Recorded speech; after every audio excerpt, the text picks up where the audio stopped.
This is Pathway to Recovery, an SA Lifeline Foundation podcast featuring hosts Tara McCausland, who is the SA Lifeline Executive Director, and Justin B., a sex addict living in long-term recovery. We have conversations with experts and individuals who understand the pathway to healing from sexual addiction and betrayal trauma, because we believe that recovering individuals leads to the healing of families. Welcome to the Pathway to Recovery podcast. I am your host, Tara McCausland, and thanks, Justin, for being here with me. Thank you, Tara. I'm happy to be here. Today we have, I think, what will be a helpful Q&A. As an aspect of quality education, we wanted to go over some really critical definitions of words that are fundamental, really, to recovery work. We will be discussing things like sobriety and sobriety definition, specific to SA Lifeline and SAL 12-step. We'll also be going over, again, key vocabulary, such as what is a trigger? What is a slip? What's the difference between a slip and a lapse and a relapse? I'm excited to get into this. Absolutely. We've got our work cut out for us. This is probably a lot for one Q&A, but we're going to give it our best shot.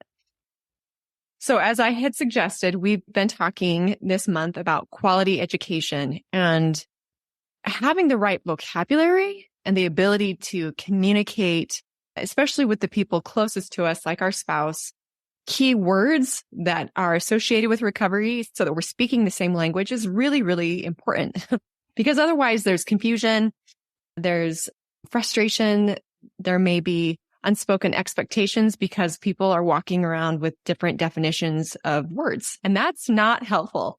And so we feel like having a similar vocabulary and language around specific terms is really critical and an important part of some of the quality education that we try to provide here at SA Lifeline Foundation.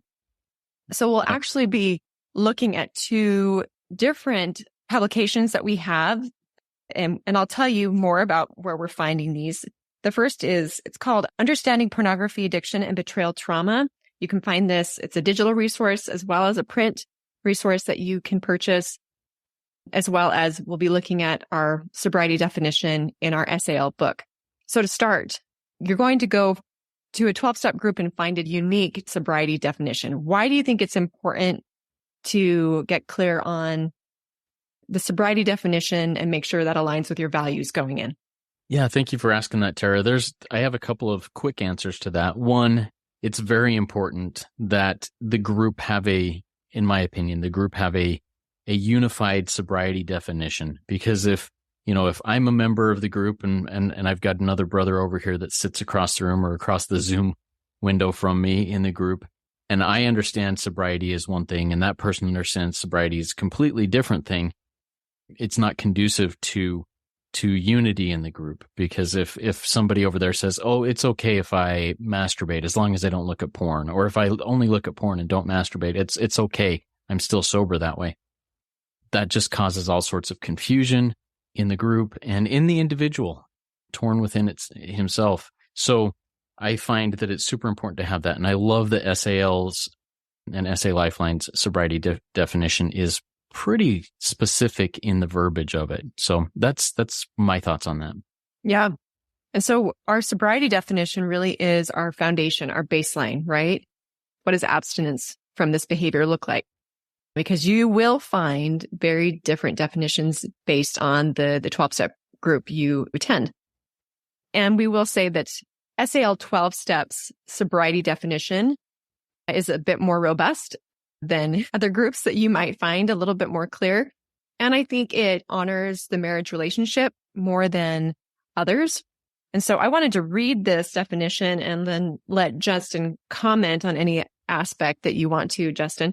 So SAL 12 steps sobriety definition is, and this is found on page 117 in our SAL book, sexual sobriety means having no form of sex with self, not pursuing actions of lust, such as using pornography, and having no form of sex with anyone other than spouse. Our goal is to live in recovery, to practice positive sobriety, and to choose to actively surrender lust in all its forms to the God of our understanding. So anything that jumps out that you'd like to comment on, Justin? Yeah, a couple of the phrases and words within our SAL 12-step definition of sobriety that really hit me are no form of sex with self. You know, I can justify that all day long. Hey, I didn't, and I'm going to be fairly graphic. I didn't climax, so that didn't count, or, you know, whatever. Those are some things that it talks about there. It kind of specifies things. Or anyone else. No form of sex with anyone else other than the spouse. It's within a committed marriage relationship. And I love how it's pointed out that way. Now, that may seem a little bit prudish to some people, but I love that it recognizes that lust can happen anywhere. And honestly, it can even happen in the marriage bed with the spouse. So there needs to be some interpretation, self-interpretation, and help from a sponsor or maybe a therapist to help figure out, okay, how can this look healthy? But those are some of the things that I also love that it identifies pornography specifically, because other groups don't use the word in their sobriety definitions. That really clarifies things for me.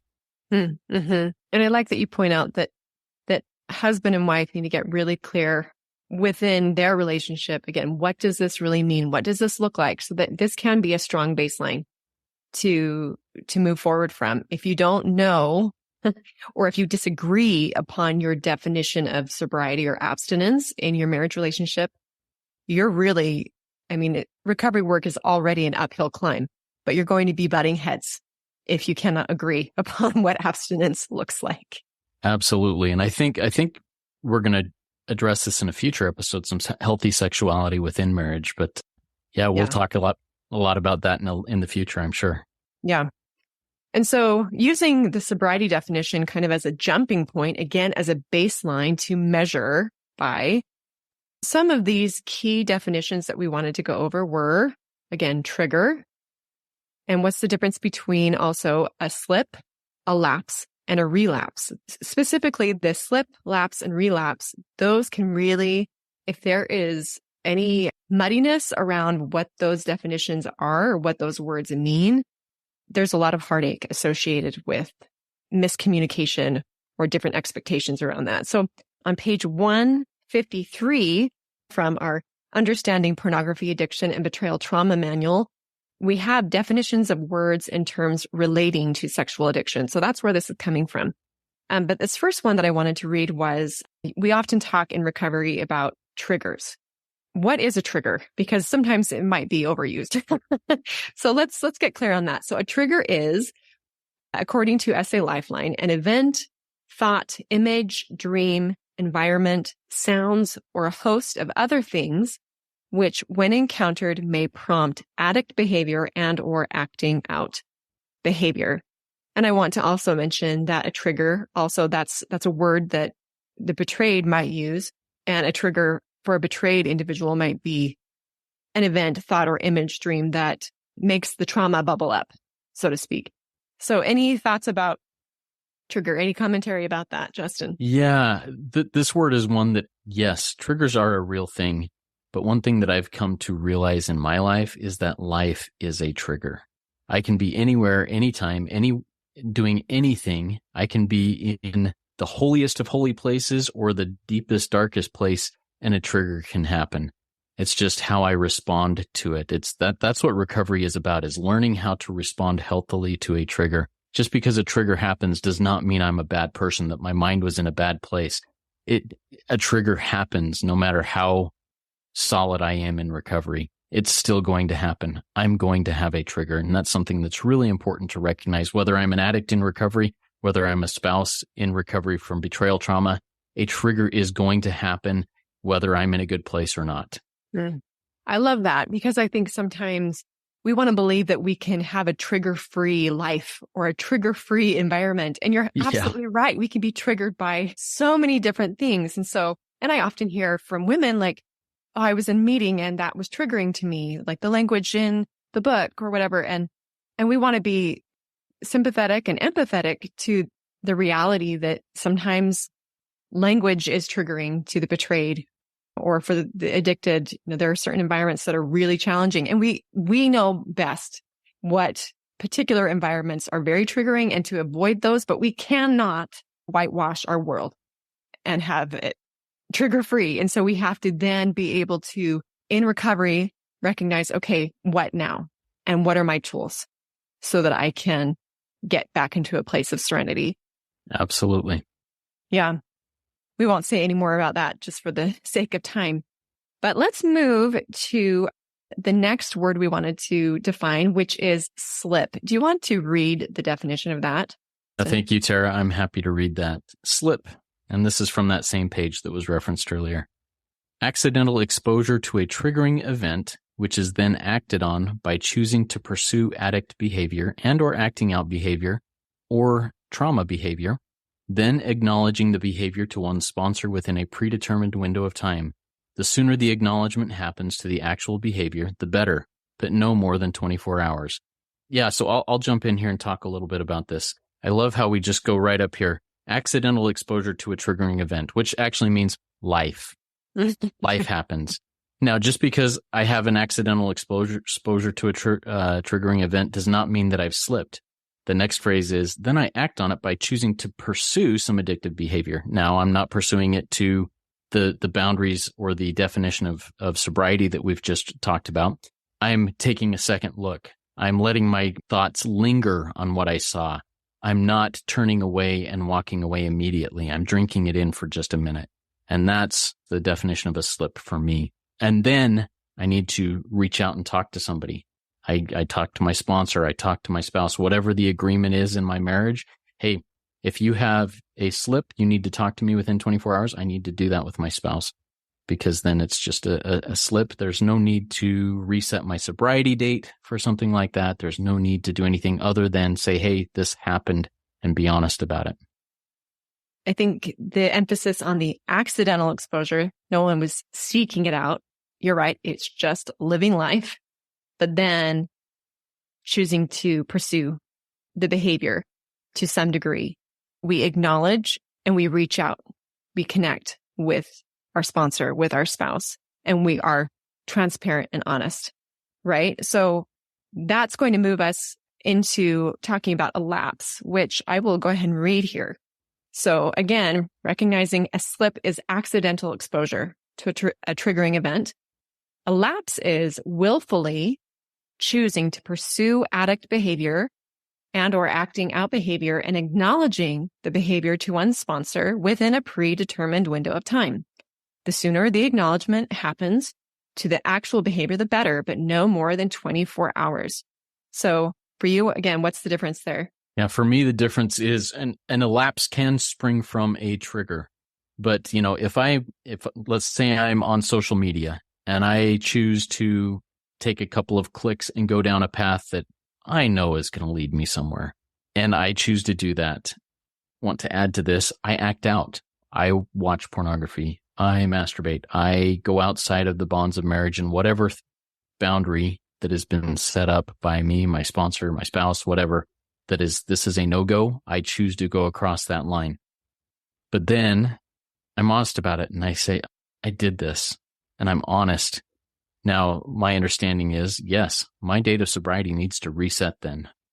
But if I get right back up on the horse and I continue moving in recovery, and that's a one-time thing, it doesn't happen regularly, whatever, I'm still considered in a recovery mindset as long as I move forward. And that's my take on that, and the difference between a slip and lapse. And you were saying beforehand something that I think is really critical. If we're lapsing every week, what's the problem? If I'm lapsing every week, no matter how quote unquote honest or verbally honest I'm being with my spouse, with my sponsor, whatever, I'm not being honest with myself or with my higher power because I'm not changing. And that's what recovery is all about, is changing, becoming a new creature, a new person. And when I mess up, I move forward and I don't go back to that same behavior. But if I'm lapsing every week, every other week, or there's a pattern of once every, 30 days or 60 days, I'm not living in recovery. Those are relapses, in other words, is what I'm saying, because there's not honesty to self and to God in that. Mm-hmm. Do you think then if someone's lapsing weekly, every other week, or even monthly, might we suggest that they take a better look at their bottom lines and their boundaries and see if they're being consistent with those? Or do you think that plays a role? Yeah, I always do a dissection, or I can't remember what the word is, a post-mortem with sponsees and people that I talk to after they relapse. And I go work back from step 12 down to step 1. Where did you take your will back? Where did this go wrong? And we really dig into it. What happened? Why did you feel like you could take your will back and make that decision? And there's always a way to figure out where that happened. Well, so finally, we've defined slip and lapse. And then the final one on our continuum is the full-on relapse. Would you like to read that definition, Justin? Willfully choosing to pursue addict behavior and or acting out behavior and then hiding, lying, or failing to honestly disclose the lapse to one sponsor within a predetermined window of time. And I can add in there one spouse within a predetermined window of time if your spouse and you have the agreement that you will share when there is an issue. And my take on this is it's all about the honesty part. I mean, we've done a few different episodes and conversations on rigorous honesty. If I'm not being rigorously honest in an acting out or in a pursuing lust situation, I'm not in a recovery mindset, and that is a relapse, which includes, a resetting of sobriety date, which includes whatever consequences may be laid out by a sponsor-sponsee relationship or a spouse relationship. Maybe there have been boundaries set that if this happens, choices need to be made. So yeah, that's my take on that. Yeah, thank you. Well, thank you to our listeners for being here. We really hope that this was helpful. And we want to reiterate that quality education is just so critical on the pathway to recovery. If we don't have good education, we don't have a good foundation to work from. We hope to continue to produce quality education, and we hope that you will use what we already have available. Again, you can find that at salifeline.org, the manual and the SAL book that we were reading from today. But thanks again for being here with us today. We'll catch you next time. Thanks for joining us. We invite you to subscribe to this podcast so that you don't miss new episodes. And while you're at it, will you please leave us a 5-star rating and review to help us spread the good news that healing from sexual addiction and betrayal trauma is possible. We invite individuals who are struggling to join our virtual or in-person trauma-sensitive 12-step meetings. Meeting times and locations can be found at sal12step.org. You can find quality education at salifeline.org. And we hope that you will follow us on Instagram and Facebook. SA Lifeline is a 501c3 nonprofit organization, and we welcome donations. SA Lifeline, come heal with us.